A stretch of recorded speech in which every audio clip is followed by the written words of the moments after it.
ngayon ay walang anumang sama ng panahon na ating binabantayan sa loob at labas ng ating area of responsibility na maaari po na makaapekto dito sa ating bansa for the next 3 to 5 days. At gaya ninyong napapansin ay wala pong masyadong makakapal na kaulapan sa palibot po ng ating bansa. Sa ngayon ay meron po tayong shear line na umaabot dyan sa silangang bahagi ng Central Luzon.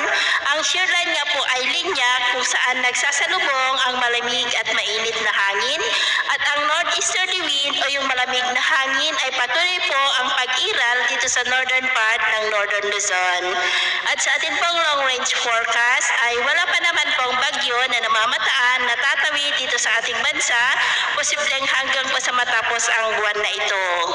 At sa lagay po ng ating panahon, ngayong madaling araw ay generally fair weather po sa malaking bahagi ng ating bansa, pero dahil sa shear line ay may tsansa ng mga isolated rain sa silangang bahagi ng Cagayan,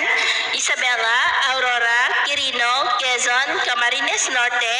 at may mga isolated rains rin sa ilan pang bahagi ng Oriental Mindoro, Marinduque, Palawan at ilang bahagi po ng Zamboanga Peninsula. At mamaya po ay sisikat ang araw sa malaking bahagi ng ating bansa, pero dahil pa rin sa shear line ay maulap ang kalangitan na may mga pulupulong bagulan dyan po sa may silangang bahagi ng Luzon at maulap na kalangitan rin with isolated rain sa ilan pang bahagi ng Palawan, Oriental Mindoro, ilang bahagi ng Zamboanga del Sur at Tawi-Tawi. At mamayang hapon, mas maraming lugar na sa ating bansa ang makakaranas ng maulap na kalangitan na may mga pulupulong pag-ulan, kaya kung lalabas tayo sa ating mga tahanan ay ugaliin po natin lagi ang magdala